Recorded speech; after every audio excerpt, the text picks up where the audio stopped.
It's podcadzo.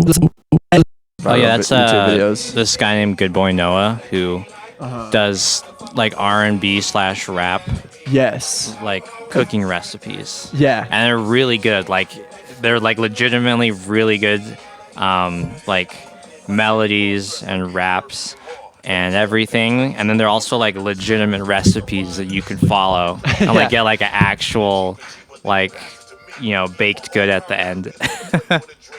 Yeah, that is crazy impressive to do that. All right. Well, it's a nice Christmas classic there. Come back to that later. Nice. My Christmas was good. Thanks for asking me. You didn't. To bring it up myself. I mean, we were gonna. Someone was I gonna. wasn't going to. I Sorry. guess it would have been on me then.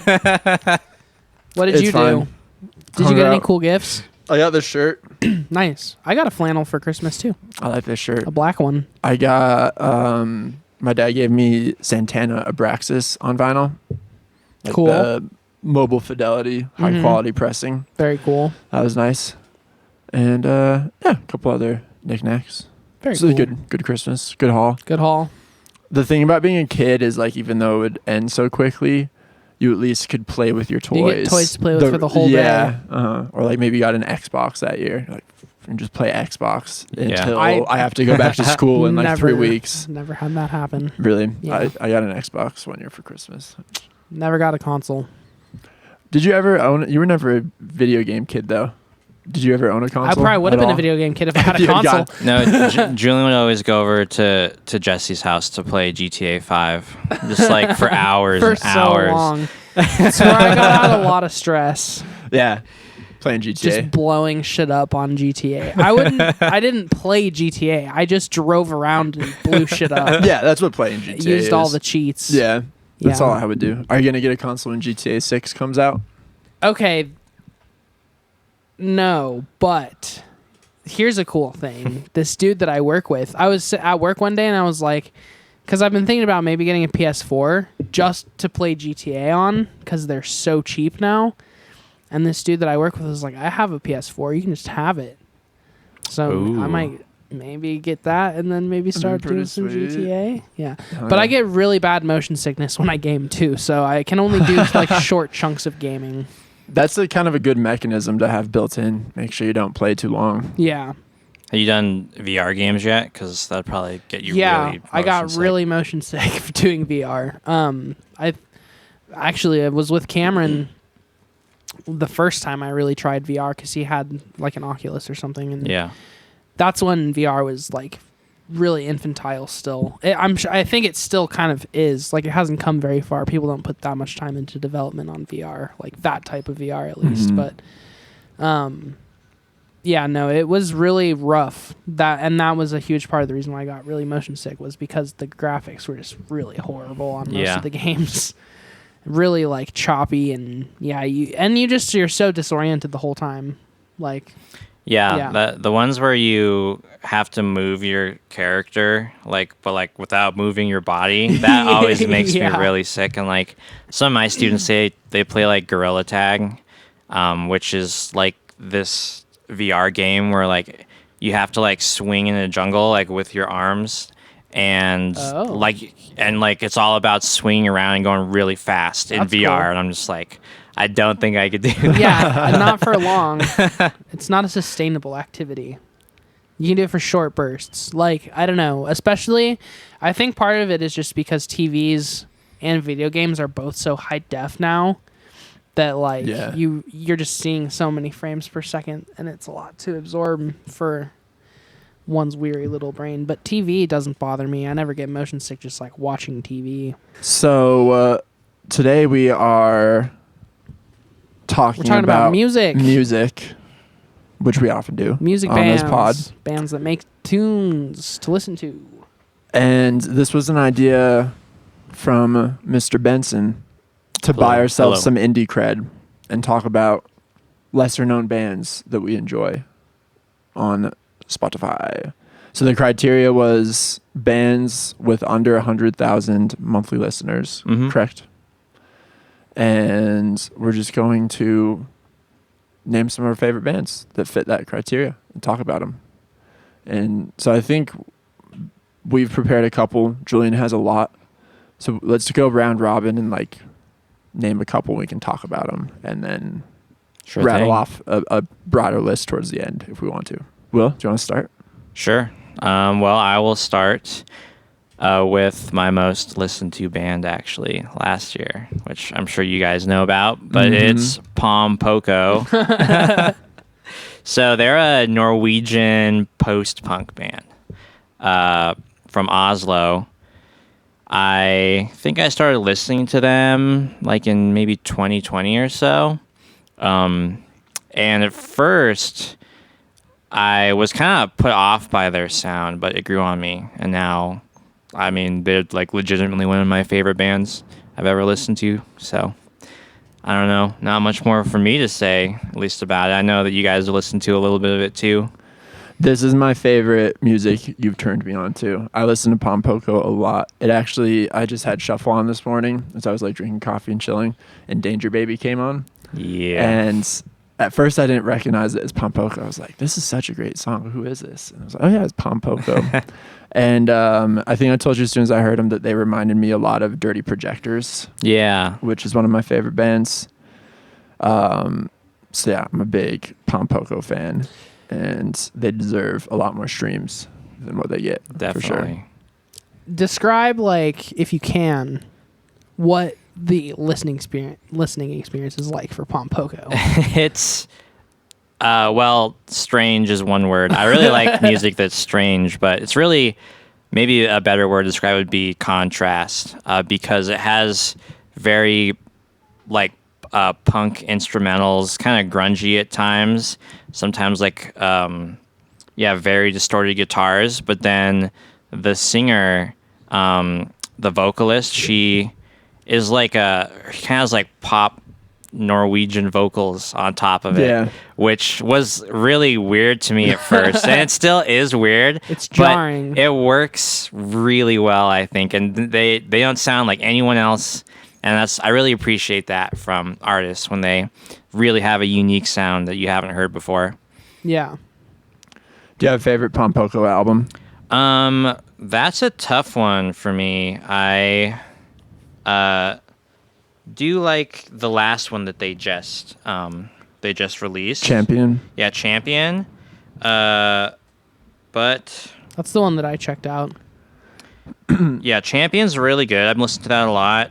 I've probably listened the most to Cheater. Yeah. And that's really the first one that I listened to. And that's when they released in 2021. So actually, that would have been 2021, I think, when I discovered them. But Birthday, which is like their first full album, this one has the song that I've listened to the most, my most listened to song last year. It's called My Work is Full of Art. And that first one's growing on me. That one's definitely the weirdest, most eclectic one. The other two are a bit more cohesive, and the first one's kind of more like just a collection of different ideas. Interesting that the debut would be the most out there, because normally bands put together a very cohesive first and then try to branch out from that. Yeah, no, for sure. Cheater's the one I've spent the most time with too. I like that album. I don't know if I've listened to Birthday all the way through yet. So yeah, both Birthday, I'll say I don't like every track in that one. I genuinely like the tracks in the other two, but that one has some really good tracks in it. I think some of their best ones.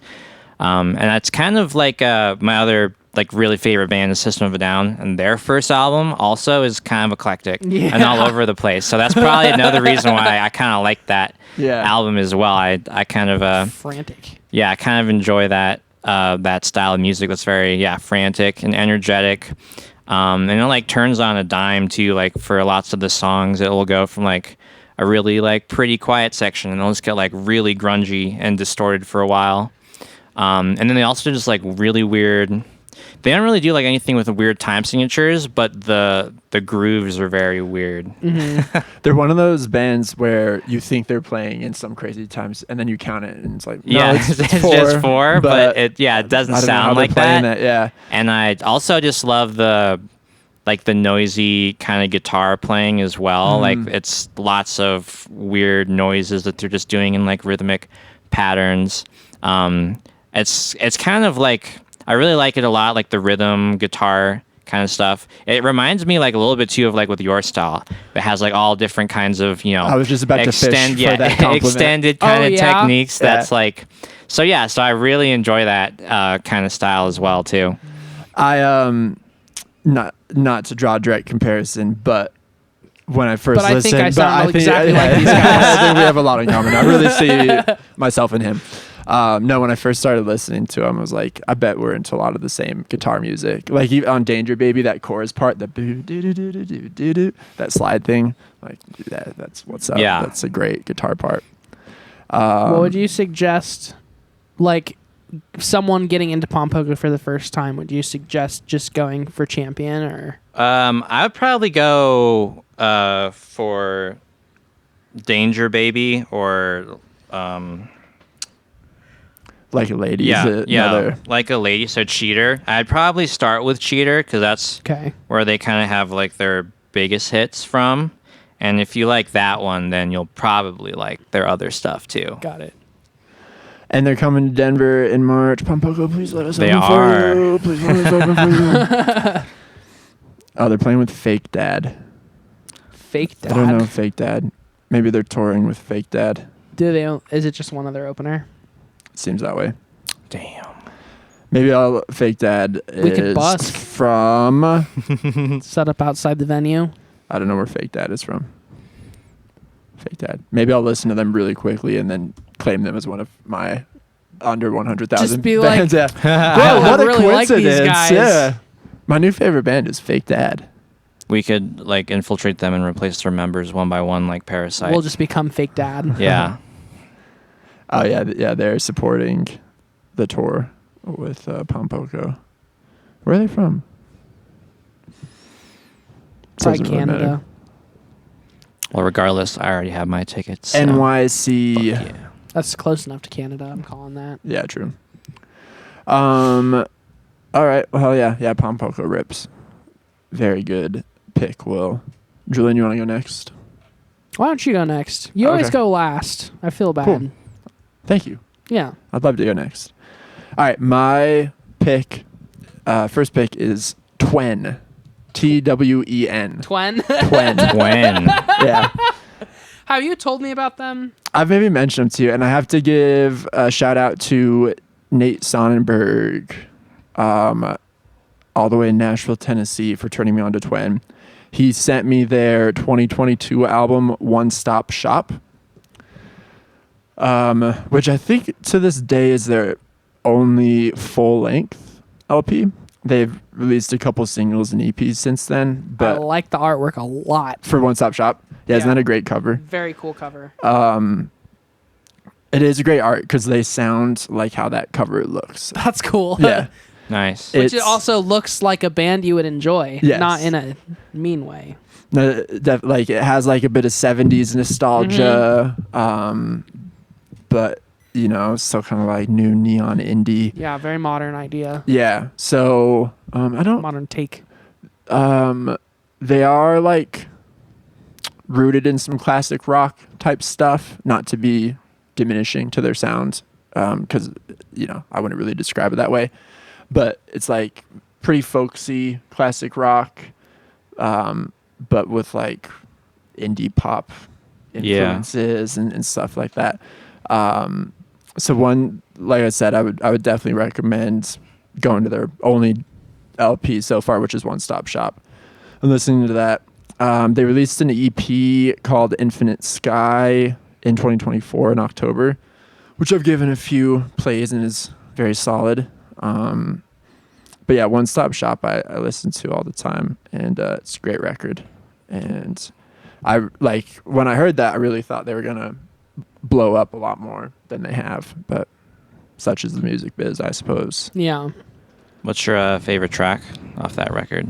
What'd you say? It's maybe the title track in the opener, One Stop Shop for Fading Revolution. What else do I like off of that? I like Brooklyn Bridge and Bore You, which are the last two songs. But yeah, I would say start with One Stop Shop, which is a good place or start with the song One Stop Shop and then just listen through that whole album. And you'll enjoy it. So yeah, Twin. Added it to my library. Hell yeah. Yeah, let me know what you think. I will. Yeah, the album cover has me sold on it. Yeah. It's very cool. Fuck yeah. All right, I'm Me? done. Julian. All right, well, I'm going to mention my most listened to artist of the year, which is Sumac. So Sumac is and I've definitely talked about them on the podcast before, so I'll try to keep it relatively short, but Sumac is I would say power trio in a very unconventional sense of the meaning power trio. They have everything in their discography from like pretty straightforward post-metal all the way through very ambient noise rock. It's all very experimental. It's all very like stream of consciousness, improv driven. A lot of it is like tracked in the studio, kind of not on a whim, like they obviously rehearsed, but they do a lot of improving while they track it, and then they go back and kind of learn that form after the fact when they play live shows. So it's always very consistent, but it's always also very like you can tell like, yeah, stream of consciousness kind of derived music. Mm-hmm. I think, in a lot of ways Sumac has been like my North Star the last like 6 years. They put out an album in 2018 that's called Love and Shadow. And that album really kind of reset like my perception of what music was, like what a typical song structure could be, what you could get away with in a song, how you can improvise and make it not necessarily feel like improvisation. I think in a lot of ways, yeah, Love and Shadow just kind of reset my brain on like what music is and can be. And I've been kind of just like chasing that high ever since. My other band, Foreign Words, we used Love and Shadow as like our sole reference album for our first record, which our first record sounds nothing like Love and Shadow, but just like conceptually, like spiritually speaking, just like all that bullshit cheesy music shit that people talk about, like I feel like Love and Shadow was like the album that really defined what Foreign Words like wanted to do as a band. And that was also at a very crucial moment in my life where I was not sure exactly what kind of musician I wanted to be or like how I wanted to continue to play music as an adult. So yeah, I feel like Love and Shadow just really set that trend for me, and I've been following that ever since. And in a lot of ways, Sumac has just like gotten better from there as far as like the ambient stuff, the improvisational stuff. It's just gotten like more abstract and like more out there. Mm-hmm.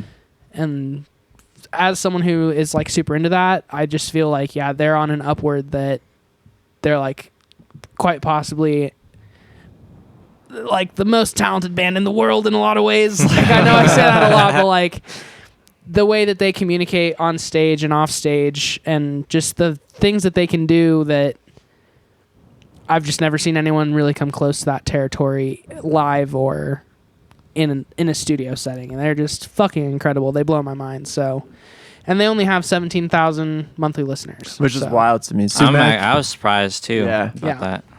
They weren't even a band I would think to like go to look to for this sort of list. I'm like, oh yes, I would assume Sumac has way more.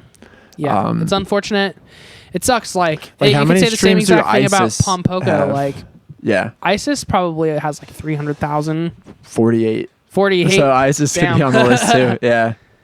Well, shit, I should have put ISIS on the list too then. But enough people know about ISIS, I think. ISIS, and they haven't put out an album in long, so that ISIS doesn't is really cemented count. In like metal history. Like, if you ask metal gurus about like really important metal bands, I think most of them would mention ISIS as far as like progressive metal. But as far as Sumac goes, I don't even want to call Sumac progressive metal because it's not even remotely in the same world as like ISIS or like Cave In or any of that shit. It's much more post metal in the sense that it's just no rules, do whatever the fuck you want, like anything goes. And that's an attitude that I take.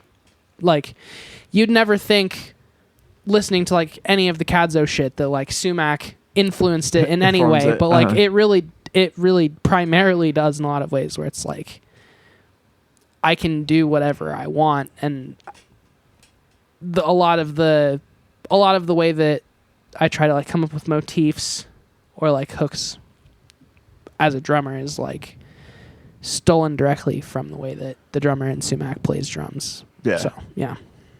What's the drummer's name again? Nick Yashin. Yeah, Yashin. And how many times have you seen them live? 5 or 6. Nice. Not that much. There's some tours that they do where they don't come like through this part of this country because they're from the Pacific Northwest, but I think that they're the biggest on the East Coast. And like ISIS was really big on the West Coast and the East Coast, and so was like Botch and Russian Circles, all the bands that Did ISIS bassist form are in in, California? Mm-hmm. I thought so. I was Yeah, like associating them Berkeley, with I think. California. Yeah, for sure. So yeah, that's my first one. All right, Will. Nice. What's your next? My next one is another artist that I listened to a lot this year, by the name of Bobbing. So Bobbing is like a project by this dude named Robert Ross. It's kind of a solo project of his, and he was in another band called Feed Me Jack, which I really, really enjoyed everything that they did, but they like dissolved, and they only, I think, released like one album and an EP, some other stuff. So afterwards, I believe he was the guitarist, and he did a little bit of vocals as well there for it. And they were like a math rock kind of band. And of course, that's one of my other like favorite genres is math rock. So he went on. His solo stuff is a lot more experimental. It has like some of the math rock vibes, but he does a lot of stuff with like synths, and like lots of different pedal effects. And he like does all the vocals on his tracks as well. They are, I think, whatever synths he used, I think are amazing. They sound so good. I want to make stuff like this actually. Yeah. Like what he does. And so he has 2 albums and an EP. They're all pretty good, but his latest album, Year of the Newt, I think like hits it out of the park. It's just like straight bangers for the entire thing. Like it's ridiculous like how every single track on this just like makes you want to dance. That's what you showed us a little bit ago, right? Yeah. Yeah, this album is ridiculous. I've been meaning to go back to it, but what you showed me was super rad. And he has like some like secret drops too that he does with like certain merch that he like sells at his places. They'll have like a little code or whatever, like for like secret tracks. So I like when people do that. So, Yeah. but he just posted one of them, which was like another EP. It was like 15 minutes. Has like, I don't know, has like a dozen tracks on it. So they're really short, but they all flow into each other. It's really cool. Super experimental. Also, his other album, Mixtape, that one is pretty much like a mixtape. That one doesn't really have like that much cohesion. It's just a bunch of really random stuff. But they're all really cool tracks. Some of his stuff, like you might hear, like his music under like some TikTok videos because they're like out there enough, but like catchy enough that people would use them. But like probably not ever know what artists they're actually using for their video. Except those like kind of weird mathy smart guy music people are kind of popular now. Yeah. Like Jacob Collier is like kind of popular. He is. But it's not really the same. Yeah. Yeah, he's an interesting one. Yeah. We can talk about Jacob Collier some other time. We don't have to. Yeah. All right. Hell Jacob yeah. Collier will Bobby. talk about himself enough. Yeah, true. Nothing else needs to be said on the internet. All right. My next one might be a stretch a little bit, but they're a band I've wanted to talk about on the pod before and want to give a shout out to. It's a stretch a little bit because they like did most of their work in like late 2000s, early 2010s, but they have released an album within the past 5 years, so I thought they were fair game, and it's Battles. Very cool. Yeah. I actually really like Battles. I really love Battles. So their first, I think it's their debut album, Mirrored. I believe that's their debut.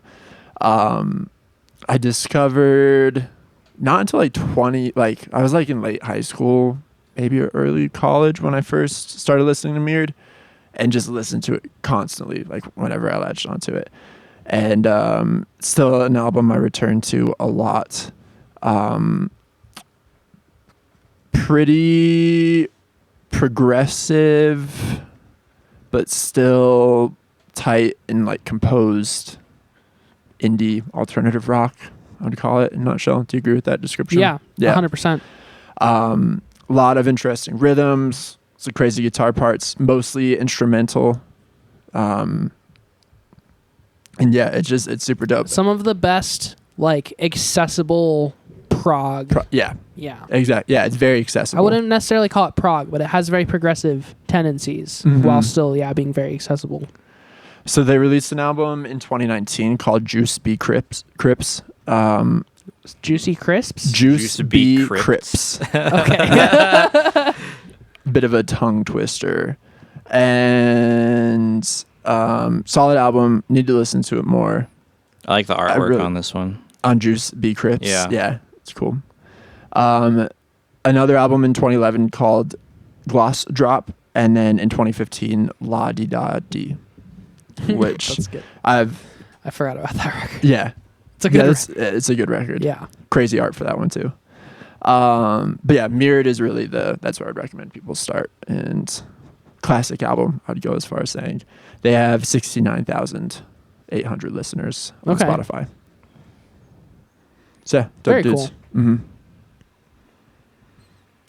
My turn? Your turn. Mm-hmm. I might be even more excited to talk about this band than I was to talk about Sumac. Is it ISIS now? No. This band I've been wanting to talk about on the podcast for a really long time. I think I've brought them up, but never really gone deep on them. Walled City, baby. Nice. Possibly, and I know seems to be a thing I do on most of our podcasts, where I say something about one band and then I get to another band and I'm like, but I actually feel the same way about this band. But it really is true for Walled City. Like, at the same time that Sumac really became prevalent to me, Walled City also became like a true North Star. And I had known about Walled City for a while before I really got into Sumac. Mm-hmm. But it didn't start to click for me as much until like around 2018.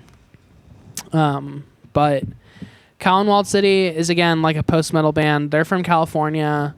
They are probably like the most dynamic post-metal band and one of the more dynamic just bands in general that I listen to. They have some really quiet, really like delicate moments where it's just like a single clean guitar type shit, like room mic. And then they go from that into like really heavy, like full band riffs. And it's always like, it's heavy and they have definitely like riffs, but it's not like riff driven music, I would say. It's also largely like pretty ambient music where it's largely pretty like half tempo, slow, really open and wide, and not a lot of like extra stuff is added to it. They use a lot of like really clean guitar. They use a lot of really clean drum sound, like room drums, and I would say that out of any producer, their frontman, who's also a producer, Scott Evans, probably gets my favorite drum sound like ever. Mm-hmm. Like across all of his recordings, he records for Thrice and Calhoun and Sumac and a shitload of other bands like Covet. He's recorded across the board. And he always gets the hands down best drum sound that I've ever heard, and probably best guitar sounds too. Like, the guitars in Walled City, I think, are like, they should just be like the industry standard guitar goal is Walled City. Like, yeah, that should be the reference tracks that everyone uses for every like post metal record, especially. But yeah, the sonics are incredible. The songwriting, again, it changed how I perceived song structure and the way that I thought you could put parts of songs together. It really also solidified for me the fact that space is way more powerful in a song than cramming a bunch of shit into space. And yeah, again, just in a lot of ways, Sumac and Cow in Walled City have both been like the North Stars that came in around the same time and like really guided my, not like my vision for what I want to make musically, but just like guided what I thought. It changed what I thought could be done in songs and still have the songs be like really good, wholesome, well-rounded songs. I'm sorry to look at my phone, but there's a band I recently listened to that reminded me a lot of Kowloon Walled City that I've been wanting to tell you about. And they'd actually be good for this list, I'm sure. But yes, keep talking. Mention them. I'm trying to find them. Yeah, that's basically all I really have to say. I just love Kowloon Walled City. I listen to them all the fucking time. I'm always surprised when they're not on my top artist of the year list because, you know, even though I might not listen to them as much as some of the other artists, they're always in my recently played. Like ever since Grievances came out in like 2018, they've always been in my recently played. Like I'm listening to a Kowloon Walled City record once every week or once every other week. And yeah, I just fucking love them. I don't think there's another band in the world that genuinely does anything like what Kowloon Walled City does. Like the vibe that they have is on its own. Like it's unique to just Kowloon Walled City. I learned about them from you on the pod not too long ago. Yeah. And like that same week, just they're one of those bands. Through all their albums. Like I told you about Sumac in the way that I was just like you. Like even if you don't love it, like I just need you to check it out. Like Kowloon was kind of the same way when I mentioned them. Just like I don't know if you would necessarily love them. I think you'd like them a lot more than possibly like Sumac and shit like that. But like, no matter if you like the music or not, you can't deny that it is incredibly like unique and like incredibly, I guess just like a one-off concept that one band really just kind of owns to itself. Oh yeah, for sure. And they only have 7,000 monthly listeners. Yeah, which again surprisingly low. Yeah, I like very low. When I had first listened to them, I assumed like, oh yeah, Kowloon Walled City is probably this like beloved, like pretty big, like just off the mainstream like metal band, but no, pretty underground. Very very small band. Yeah, and at this point, like, and they've been around for over 15 years. It's not like they're gonna get big. I think I know that they just do it because they all really enjoy playing music together, and they know that what they do is really good, regardless of if like it's super popular or not. And they have the cult following, you know, that like most post-metal bands have, where like the fan base might be small, but every person that goes to a Kowloon Walled City show knows every fucking word to every song and thinks that they're like the best fucking band in the world. Yeah. Yeah. Okay. I did the impossible. I found the band I was thinking of. They're called OK Wait. Okay. Cool. And this is super on 292 monthly listeners. Oh, wow. Yeah. Okay. But which is very surprising. This album got suggested to me by someone. The album is Signal. And then they did an album in 2022 called Well.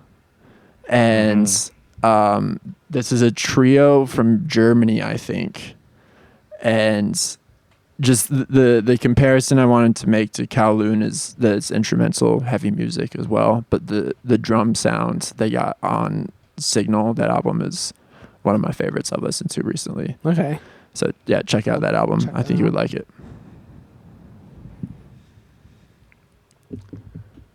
All right, you're up. Okay. Well, I also have a metal band as well for my next one. I know. This one is called Sons of Arrakis. Oh, nice. And I showed these guys to you like probably, I don't know, a few months ago. But they are just like good old-fashioned, just stoner doom metal kind of band. But what's unique about them is that they're heavily inspired by the Dune series, and so all of their songs are like titled with like certain references to Dune, and even the lyrics all have to do with Dune. So if you're into that stuff, then you'll probably like that about them. They have 2 albums out now. It's volume 1 and volume 2. So and so each one just has like Omniscient Messiah, Abomination, Shai Hulud, like all references to Dune. High-Handed Enemy, The Scattering. So it's just like I said, it's really good kind of stoner metal. If you just want to listen to some of that, just put it on and just I love that. Just chill. It's quite nice. They have probably one of my favorite tracks from them is Omniscient Messiah. That one, it's just a really, I think it has a great arrangement on that one. It works really well. They are from Montreal, so they're Canadian metal. Québécois, Québécois stoner rock. That's a pretty cool subgenre to be into. Québécois sci-fi inspired stoner rock. Pretty niche, but yeah. Pretty niche. Pretty niche. I like what you showed of them. Sons of Arrakis. They're very cool. Yeah. I don't even know anything about the video game whatever shit, but it's still very cool. Like you can still tell that there's like a plot behind the lyric. Like there's a story being told, a greater like it's like the Gizverse but for metal nerds. And also I guess it's not unique to their universe because it's from a different universe, but whatever. It's still very cool. All right, my next one, and this is a little bit like Battles, where it's a bit of a stretch because my favorite albums of theirs is all the way back in 2005, but they have released an album as recently as 2023. So I thought it was still a fair game. That band is Daikaiju. They are an instrumental, like, rockabilly band. And the album that I'm obsessed with, shout out to my good friend Andrea for putting me onto this record, is just their self-titled album from 2005 called Daikaiju. Like I said, all instrumental, extremely tight, amazing guitar playing. Their album they released in 2023 is called Phase 3, which I haven't really spent that much time with, but what I remember from it I liked, so I can recommend that one too, I suppose. But yeah, definitely check out the self-titled Daikaiju. Nice. Super dope record. Very and cool. They are at 43,000 monthly listeners. My next group is a post-hardcore band, also from the California area. They have some members of Calvinwald City in this band, as well as some members from Early Graves and Mercy Ties. So a bunch of other OG hardcore bands. It's kind of like a super group. The band's called X Everything. They have one record out that they put out in 2023, I believe. It might have been 2022. I can't remember. But it's a really fun record to listen to. It's very much just like a post-hardcore record. Very noisy, very fast, very angry. A lot of like political discourse music. But it's also by like dudes who are like in their middle age and like dads. So it's got that kind of cool like angry dad element to it. Yeah, it's a very good record. It's been one that I've listened to a lot over the last couple years. They have 315 monthly listeners, so they're very much just like a side project of some dudes that are in other full-time bands. But yeah, it's a super fun group. They've played a bunch of shows all over like the East Coast and stuff, and I think they've played probably a fair bit of West Coast shows at this point too. But yeah, X Everything, shout out to them. That's what I'm shouting out for them because they only have one fucking record out. So when did the record come out? 2023. Okay. Right, Okay. check it It's out. called Nice. Slow Very Change recent. Will Pull Us Apart. Sweet. All right, so my next one is just so happens to also be based out of Montreal. Oh, nice. This is a band called Braids.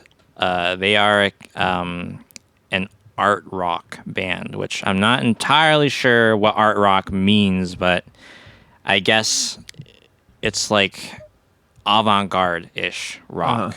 And so they are kind of like, I guess their aesthetic is kind of like EDM-ish dance music and rock music at the same time. They have like a lot of kind of club beats under their music, but then with like, you know, rock guitar lines. They have a really good lead vocalist as well. Let's see here. They have a few albums out now. I think 4 albums. Their last one was in 2023. Actually 5 albums. So it started back in 2011. So there are a couple of really good ones like Evolution. That one has some really awesome synth parts. That's what I like most about them, are the synth parts. It's like kind of, you know, that Euro rack kind of modular synthesis stuff going on. Very synth forward, even though it also has like guitar lines. If I had to recommend a track, it'd probably be Young Buck from their album Shadow Offering. Young Buck. Hell yeah. This is, I guess, repeating myself a little bit because I've talked about this group before. I think when we were doing our Spotify Wrapped episode, because this was an honorable mention of mine, but they fit the criteria of this, and that is the Hard Quartet. Nice. I was wondering if you're going to mention them. Yeah. I've been listening to them a fair bit lately. Oh, yeah? Do you like that album? I do. Sweet. I'm glad you like it. So the Hard Quartet is an American indie rock supergroup. It's Matt Sweeney from many different bands. It's the fucking dude from Pavements. Stephen Malcolmus, of course. And I did this last time we talked about him too. I forget where the other dudes are from. Emmett Kelly, who plays with Kyra Gang, Bonnie Prince Billy, Ty Segall, and Jim White is the drummer, and he's like drummed on like Cat Power's stuff before and stuff. So yeah, it's very much a super group. They only have one album out so far, and they're self-titled The Hard Quartet, which they put out in October of 2024. So pretty recent. They are at 46,000 monthly listeners, and it sounds very much like what it is, a super group of like middle-aged indie rock legends just kind of making good indie rock tunes. It is very not in a bad way, but it's just very listenable. Yeah, it's very exactly. Easy to just put you can just on. throw it on and kind of sits in the background if you wanted to, or if you're really listening, the songs are engaging and interesting. So. Yeah. All right. My next artist is called Great Falls. They're another post-hardcore artist, more like post-metal, very noisy metal, a lot of like pretty raw sound. Like it's not very produced or not overly produced. Very like kind of garagey element, but also very noisy. Very heavy, very angry, very dark. I got into them because of the record they put out in 2023 called Objects Without Pain. I would honestly recommend starting with Objects Without Pain, especially if you just like really noisy, heavy post-metal-y shit.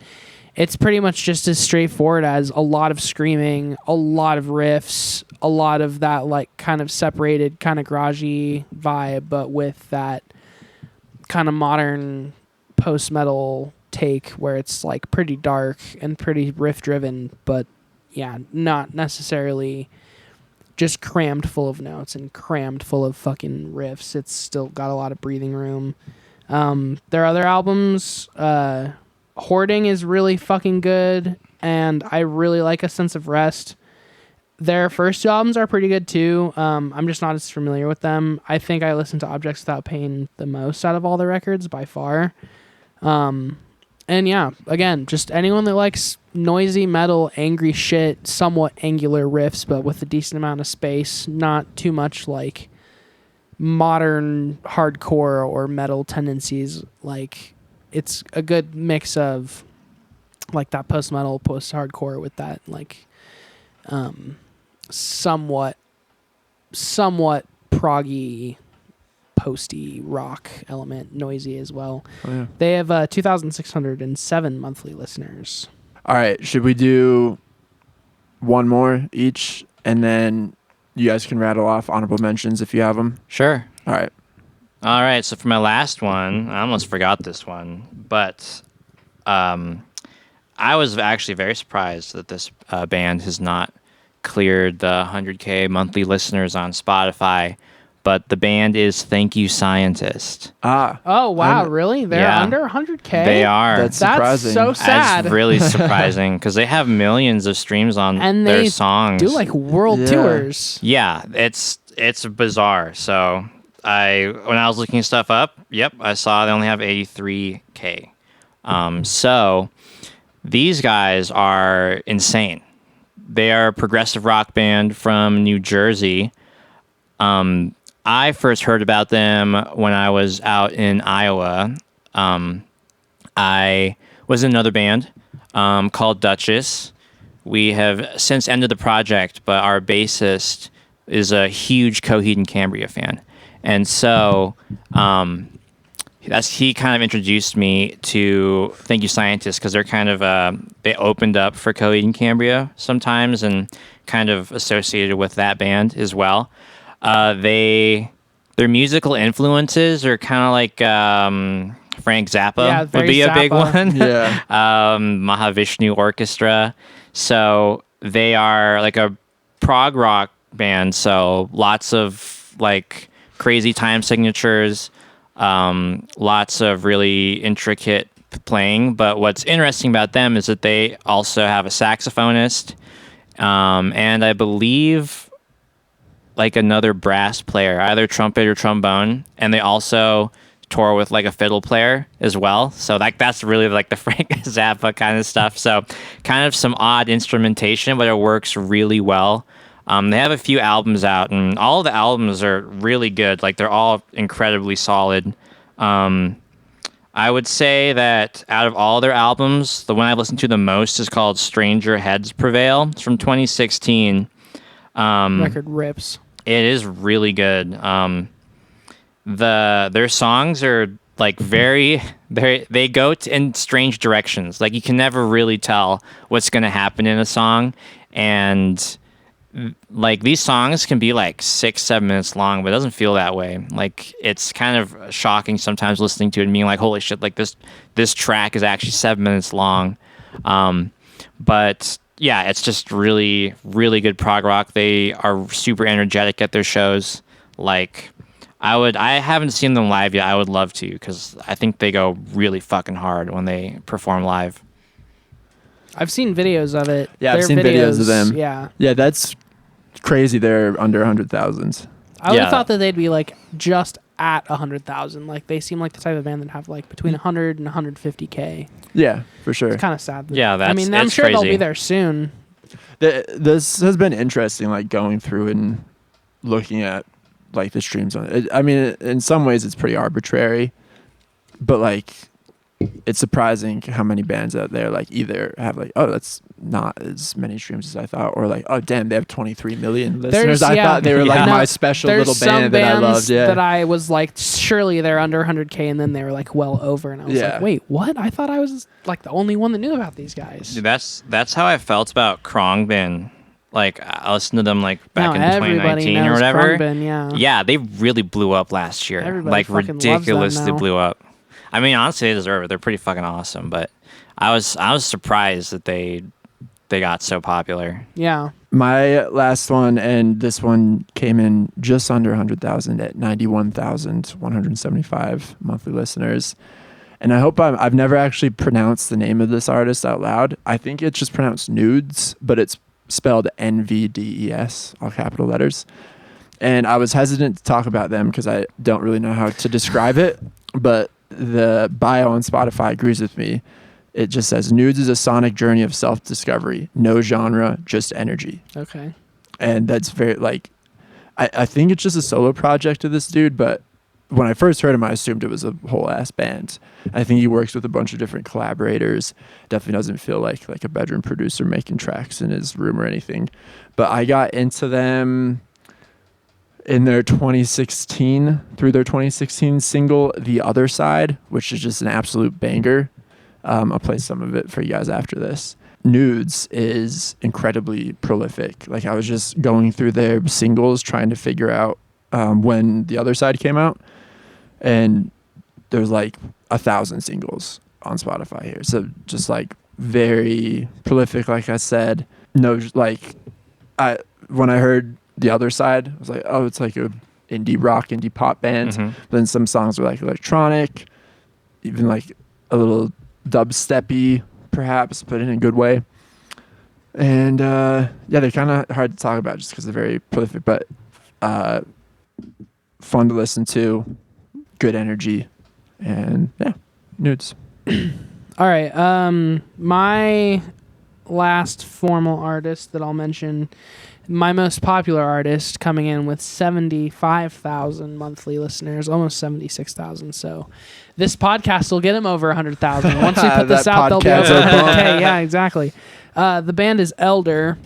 Oh, yeah. I'm a huge fan of Elder. Again, have been for a long time. They've been one of the bands that has maintained always in my recently played for, going on a decade now, because let's see.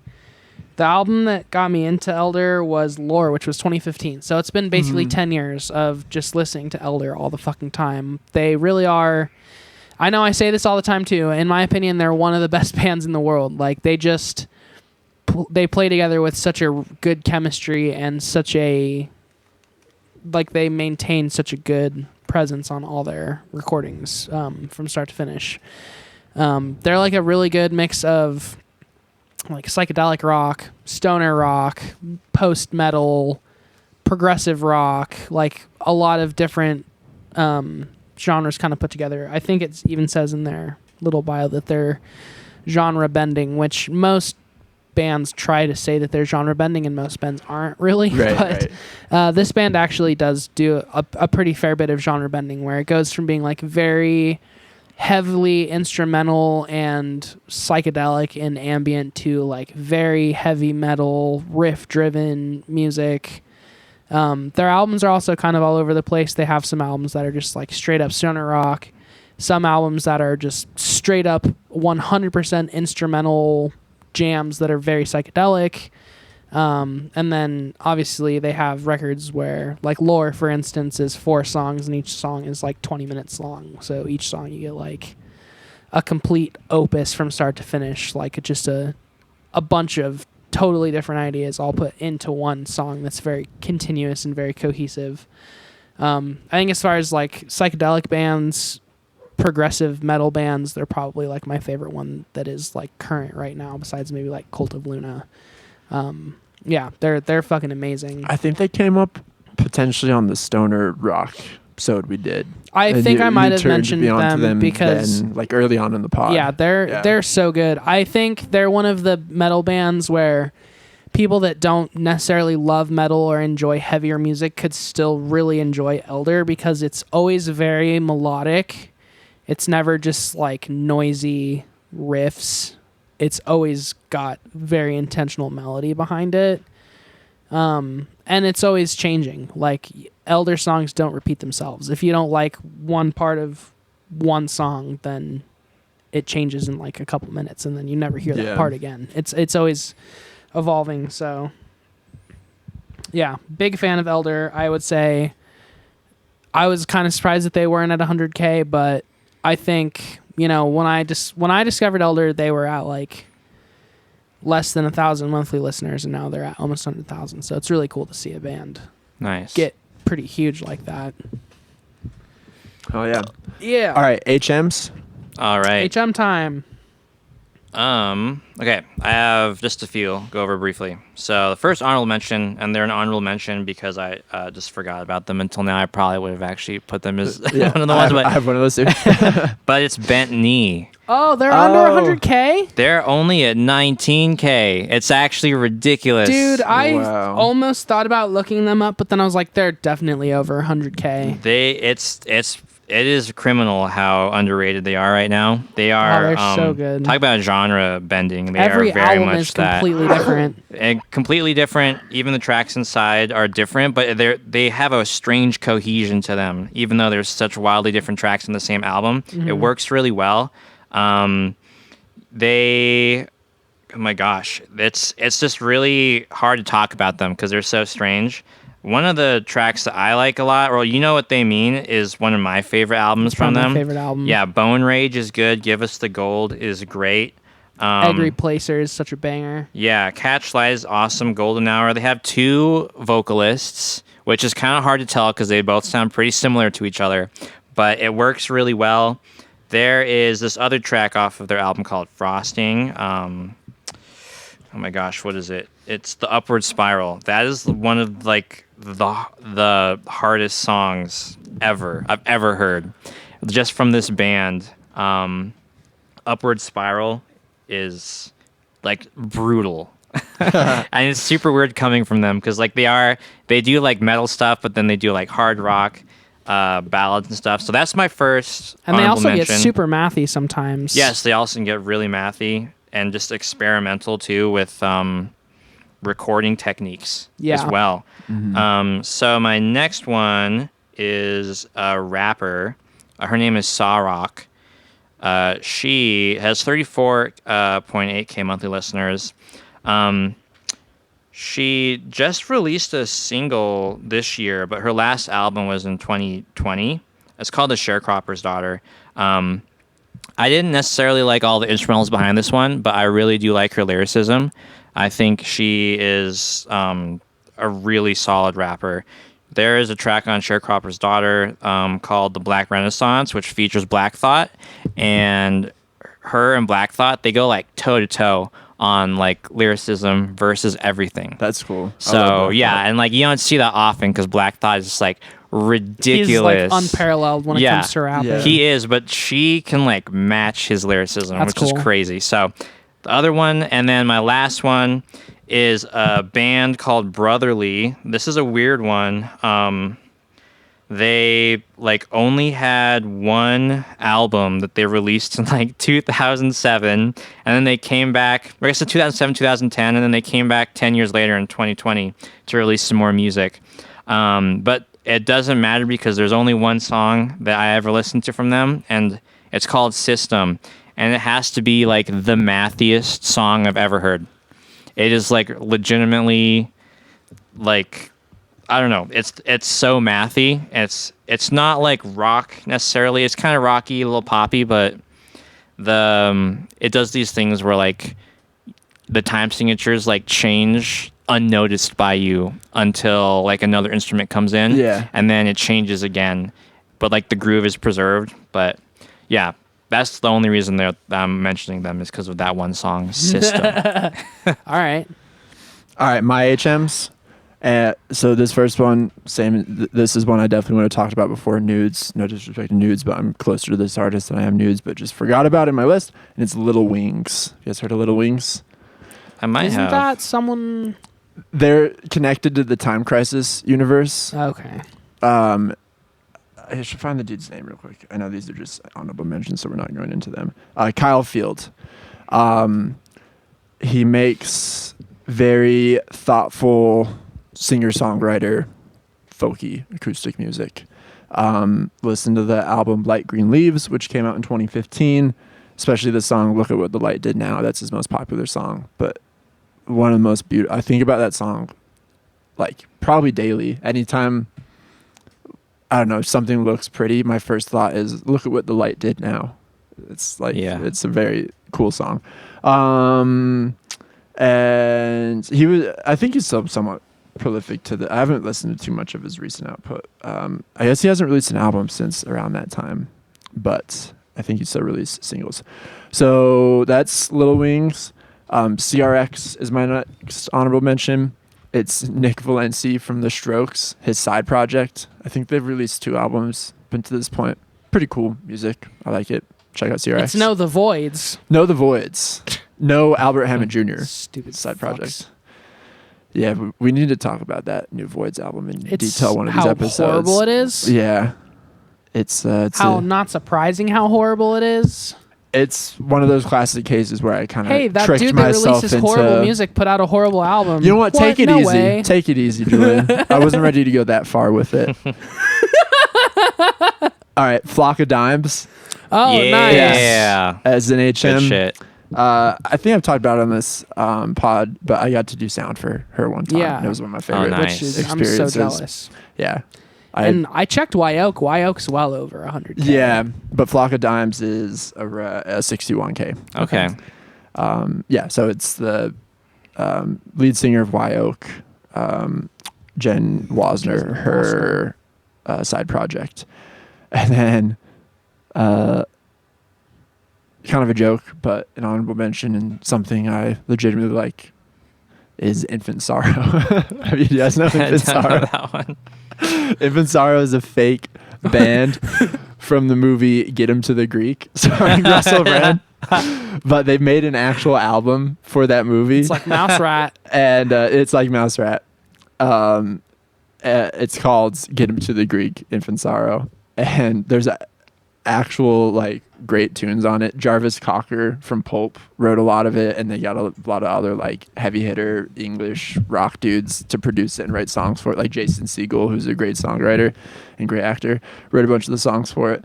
And like I've been at restaurants before where they're like earnestly playing Infant Sorrow songs. I'm like, Nice.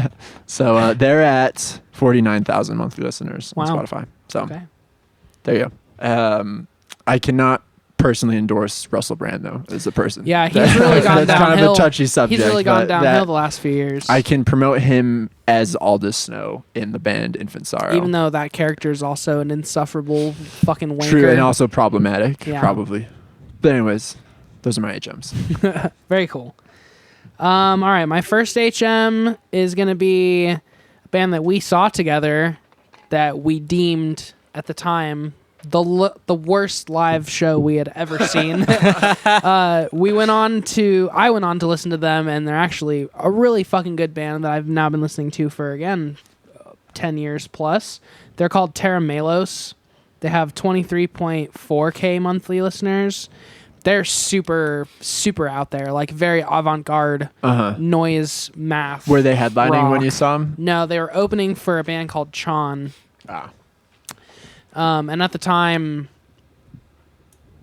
it seemed like they were just really brash and really loud and really frantic just for the sake of being really loud and really brash and really frantic. It just didn't necessarily translate to the venue that we were at. But it's very cool music, very, very out there, very experimental, very like crunchy, like dissonant Yeah. shit. Yeah. A lot of it's very dissonant. They have a record called Trash Generator that I would check out because it's probably the record that leans the most into just being very gross. How do you spell the band name? Teramelos. Terra Melos. Yeah, I might have just had like a bad night too. We're there. They were definitely playing well. Yeah, I but think we just didn't like it. yeah, it was not what I expected from a Chon concert Chon because I show, was there yeah. to like hear like We were melodic, there to hear, like, clean melodic guitar. yeah, melodic math rock, and he just comes in like really crazy distorted really shit. crunchy, very distorted. But yeah, checking out his stuff online, it's really good. It's really good music.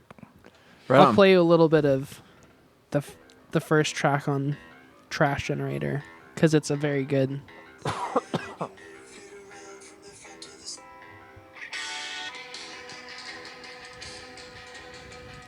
This is on my alley for sure. I'll check him out. So yeah, Terra Melos. Next group is another Aaron Turner project and Aaron Turner's in Sumac. Old Man Gloom. They only have fuck.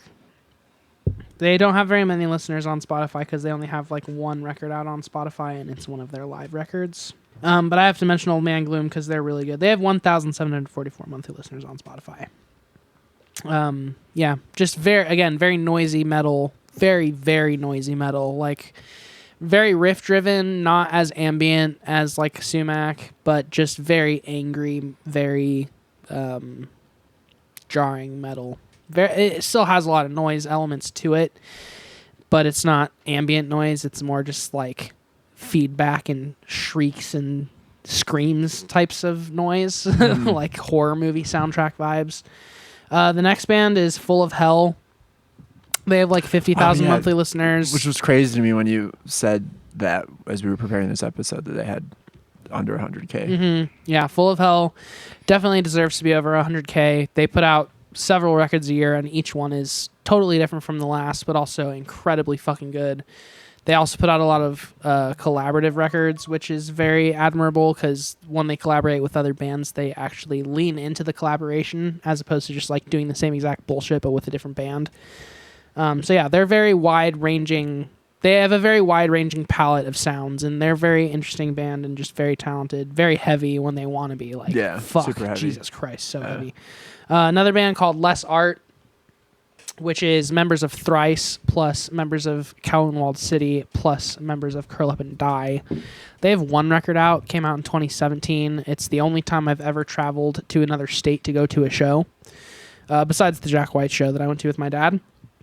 They're amazing. Town Portal, they have 10,000 monthly listeners. They're like instrumental, again, very crunchy instrumental noise. Very melodic, but dissonant melodies, very unconventional like chord structures and stuff like that. Very, very interesting band. And then Ken Mode, probably one of my all-time favorite bands as well. They only have I was going to mention them, but didn't want to hijack. 8,000 monthly listeners. Yeah, I didn't want to hijack that one from you. I was going to mention them instead of Great Falls, but I decided to mention Great Falls because Great Falls has less monthly listeners, so I was just trying to be a hipster, basically. But yeah, Ken Mode's fucking amazing. Definitely one of my favorite bands that I've discovered recently. They're so heavy, so noisy. They use a lot of saxophone in very interesting ways that saxophone probably shouldn't be used.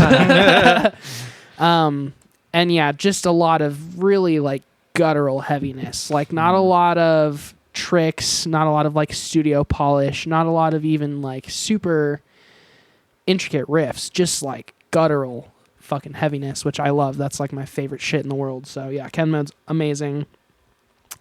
Then in a slightly different direction, I want to mention X-Ray, which is Elena Tonra from Daughter. It's her solo project. She put out one record. I want to say like 2019. It's easily my favorite like singer-songwriter solo project of all time. Like it is the best. It's the best. I'm just going to say it's the best female singer-songwriter record of all time in my opinion. It's my favorite one. I listen to it all the fucking time. Damn. It's heartbreaking. It's so sad. The lyrics are so on the nose and so like pointed, and it's just such a great. It's like a Daughter record times 20. It's fucking phenomenal, and she doesn't have very many monthly listeners. She also really blew me away when she did like a re-release of the record with an orchestra, which was really cool. And then another band called Ultra Ista, which is Nigel Godrich, who's the producer of Radiohead. Yeah. It's like his side project. They're really cool. And then last but not least, Mouse on the Keys. They are like a Chinese jazz trio that's mostly instrumental.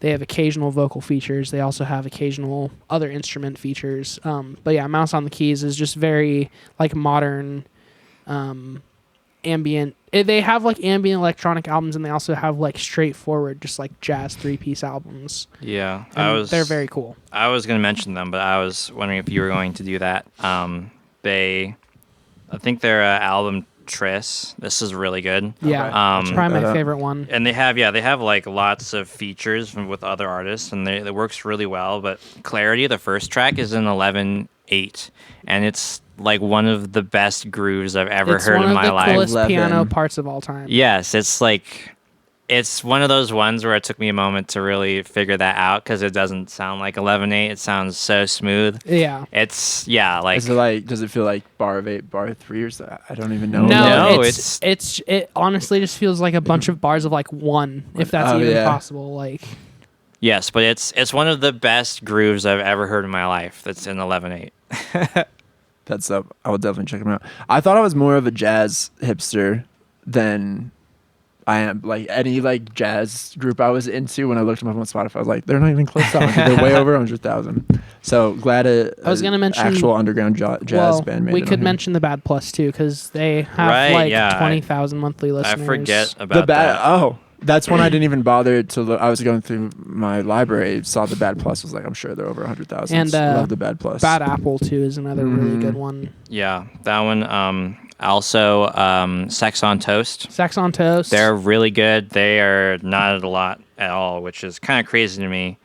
Funny story about Sex on Toast. I learned the solos from their song "Oh Loretta," and my friend Jeremiah was staying with me, so he recorded me playing it, and then he just sent it to them on Instagram, and they like reposted it on their story. Oh, that's dope. So That's that was tight. pretty cool. Nice.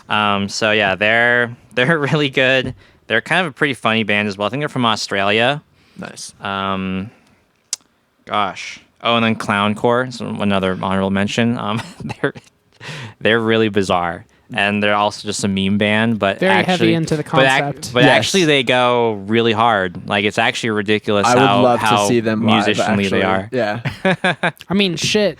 Is Oakley Dokley over 100K? They probably are. Oh yeah, Because that's like the best joke band that's not a joke band of all time. Right. They're Yeah. they so are really fucking good. heavy. And then my last one is Organ Freeman. Oh, Organ Freeman's Organ really Freeman is a great jazz trio. It's a guitarist, drummer, and an organ player, and it's really great. They have also really funny track names. Gosh, this is the one I'm thinking of here. Oakley Dokley's at 69K. Oh, So they okay. would have qualified. And then surprisingly, Necro Goblicon is at 150K. cool. Yeah, they're More- pretty popular. Yeah, They've also been around for a fat minute. they have it. Yeah. And he has a podcast now, which is actually. really? That's cool. The podcast is pretty funny. Well, yeah, from Organ Freeman, I recommend Verve. That's a good track. But they have ones like Me and Putin are great friends. Putin and I get along fantastic. That's what it is.